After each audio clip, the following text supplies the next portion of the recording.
भाग 9 the narrative machine tech coverage जैसा पढ़ने को मिलता है वैसा क्यों है और प्रकटीकरण नियम कमजोर क्यों रहते हैं। क्लाउड अर्थव्यवस्था का स्रोत समर्थित विश्लेषण। हर दावा अपने स्रोत से जुड़ा है। यहाँ किसी अपराध का आरोप नहीं है। उल्लेखनीय बात यह है कि यह सब कानूनी और प्रकटित है। टेक कवरेज के झुकने के लिए किसी का भ्रष्ट होना जरूरी नहीं। झुकाव प्लम्बिंग में बना हुआ है।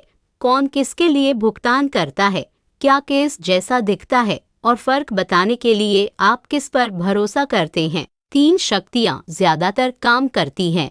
संपादकीय जैसा पढ़ने के लिए बनाया गया विज्ञापन। ऐसी विश्लेषक फर्में जिनके भुगतान करने वाले ग्राहक वही कंपनियां होती हैं जिन्हें वे रेट करती हैं, और एक ऐसा दर्शक जिसने चुपचाप समाचार पर भरोसा करना बंद कर दिया है। इन्हें एक साथ रखिए और आपको एक नैरेटिव मशीन मिलती है जो प्रोत्साहनों पर चलती है, खलनायकों पर नहीं। अच्छी खबर यह है कि नीमो ने इसका अंदाजा लगाया था। निराशाजनक खबर यह है कि व्यवहार में नियम कितनी बार कम पड़ जाते हैं। आइए इसे टुकड़े दर टुकड़े लें। कानून से शुरू कीजिए क्योंकि यह ज्यादातर लोगों की धारणा से साफ है। FTC के एंडोर्समेंट गाइड्स 16 CF अपात 255 के तहत जब किसी समर्थक और विक्रेता के बीच कोई संबंध किसी समर्थन की विश्वसनीयता को मैथमेटिकली अफेक्ट कर सकता है,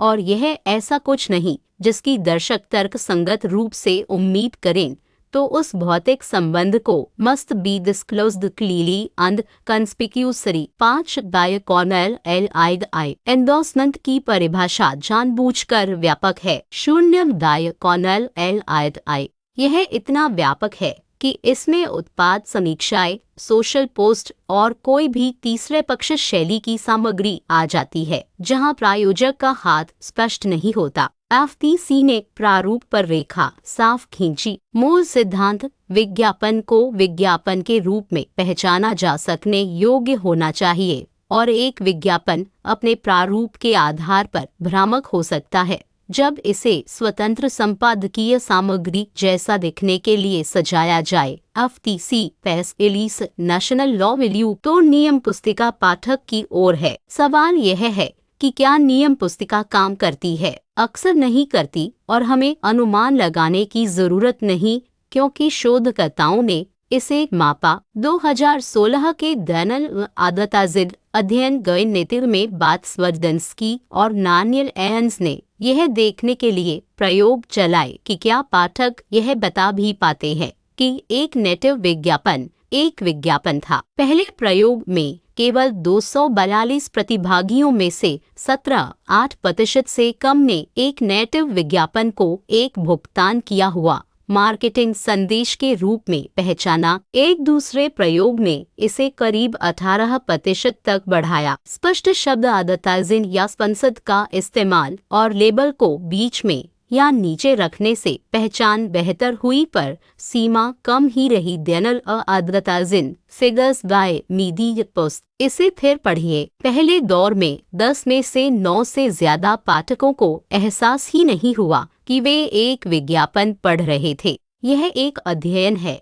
कोई सार्वभौमिक स्थिरांक नहीं, पर यह एक प्रकटीकरण मौजूद है और प्रकटीकरण ने काम किया के बीच के फासले की ओर इशारा करता है। दूसरी शक्ति शांत और अधिक सम्मानजनक है। टेक्नोलॉजी विश्लेषक उद्योग प्रभावशाली फर्में एक सब्सक्रिप्शन और सलाहकार मॉडल चलाती हैं जिसमें वही विक्रेता जिनका वे मूल्यांकन करती हैं भुगतान करने वाले ग्राहक भी होते हैं। यह एक संरचनात्मक हितों का टकराव है और इस पर मुकदमेबाजी हुई है। 2 विक्रेताओं ने इसे अदालत ले गए। 2009 में ZL टेक्नोलॉजीज ने गत्न पर मुकदमा किया। 2014 में नेटस्कार्ट ने वही किया। दोनों ने एक पेटप्ले मॉडल का आरोप लगाया जिसमें गत्न का प्रभावशाली मादे कोवदंत भुगतान करने वाले ग्राहकों का पक्ष लेता था। नेटस्कार्ट की पिडिंग में तर्क दिया गया कि फर्म ने डिस्क्रिमिनेटेड वेस्ट, अनवेरेंडस पेचिस्ट सेलिसेस और अंतर्निहित संरचनात्मक शिकायत जैसा एक उद्योग पर्यवेक्षक ने सारांशित किया, यह थी कि गत्न डिलीनेट्स it's revenues from payments made by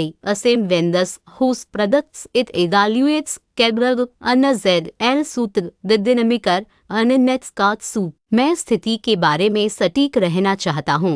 ये आरोप है जो वादियों ने दीवानी मुकदमेबाजी में लगाए, ये गलत काम के निष्कर्ष नहीं है और यहाँ वह हिस्सा है जिसे सुर्खियां अक्सर छोड़ देती हैं। अदालतों ने उन्हें खारिज किया। पहले का ZL मुकदमा नाकाम हुआ। नेट्स का मामला लंबा चला और निर्णायक रूप से खत्म हुआ। जनवरी 2020 में कनेटिकट सुप्रीम कोर्ट ने खारिजी की पुष्टि की, यह मानते हुए कि गत्न की मदक वदंत प्लेसमेंट संरक्षित राय थी। अदालत के शब्दों में गत्न के बयान और एक्सप्रेशंस ओपिनियन ऑन ए कान प्रदाद basis for defamation claim register. अपनी ओर से गत्न ने कहा है कि उसका शोध प्रभाव इज नॉट ऑन हज बीइंग फॉर सेल और अपनी अम्बुड्समैन और स्वतंत्रता नीतियों की ओर इशारा करता है। तो हथौड़े से जो बचता है वह संकीर्ण है और साफ कहने लायक राजस्व संरचना असली है और खुले तौर पर स्वीकार की गई। इसका पेटप्ले भ्रष्टाचार के रूप में वर्णन एक आरोप है जो अदालत में नहीं टिका। ये दोनों बातें एक साथ सच हैं और एक निष्पक्ष विवरण दोनों को रखता है। अब वह पृष्ठभूमि जो इन सब पर दांव बढ़ा देती है। समाचार पर सार्वजनिक भरोसा पिछले दशक में घटा है और अब बाजारों में करीब 40% पर बैठा है, जहां दर्शक मीडिया के राजनीतिक और व्यावसायिक हितों से प्रभावित होने की चिंता जताते हैं। रॉयटर्स इंस्टीट्यूट की 2024 डिजिटल न्यूज रिपोर्ट ने इसे यूं रखा, तस्ट इन न्यूज 40% कस विमेन स्टेबल और लास्ट ये but is still 4 points lower overall in it was at a height recognized pandemic authors institute university अक्सर जब 10 में से 6 लोग पहले से ही शक करते हैं कि कवरेज खरीदा हुआ या मोड़ा हुआ है, तो हर अप्रकट प्रायोजन और हर हितबद्ध रेटिंग दोहरा नुकसान करती है। यह उन कुछ को गुमराह करती है जिन्होंने भरोसा किया और उन बहुतों की निराशा की पुष्टि करती है जिन्होंने नहीं किया। राई माकल, मुझे नहीं लगता कि यहाँ समस्या बुरे करता है। यह एक ऐसा तंत्र है जो चुपचाप भ्रम को इनाम देता है। प्रमुख विफलता का तरीका कोई गायब लेबल नहीं है, यह एक ऐसा लेबल है जो दर्ज होने के लिए बहुत मध्यम है। FTC खुद कहता है कि प्रकटीकरण क्लियर एंड प्रोमिनेंट होने चाहिए और एक ऐसा प्रकटीकरण जो किसी क्लिक थ्रू के बाद ही दिखता है। मिलनत cure any misleading impression Loeb and Loeb ने FTC नीतिराज गार्डन्स उस मानक को एक ऐसे अध्ययन के बगल में रखिए जहां 8% से कम पाठकों ने विज्ञापन को पकड़ा और निहितार्थ असहज है। वह न्यूनतम स्पर्श टैग जिसे हम सब ने स्क्रॉल कर पार करना सीख लिया है, कानूनी रूप से अपर्याप्त और व्यावहारिक रूप से अदृश्य एक साथ हो सकता है। इसमें से किसी के लिए किसी को कुछ अवैध करने की जरूरत नहीं। विश्लेषक मॉडल प्रकट है, नेटिव विज्ञापन लेबल किए गए हैं। अदालतें गत्न के पक्ष में रहीं। इसका बस इतना मतलब है कि प्रोत्साहन एक ऐसी कहानी को इनाम देते हैं जो सच से थोड़ी आसान बिकती है। बुरे तंत्र बुरे लोग नहीं, पर एक तंत्र जो धुंधलेपन से मुनाफा कमाता है वह खुद को तीखा नहीं करेगा। आपको मेरी राय माननी नहीं है। FTC पाठ, पीयर रिव्यूड अध्ययन, अदालती फैसला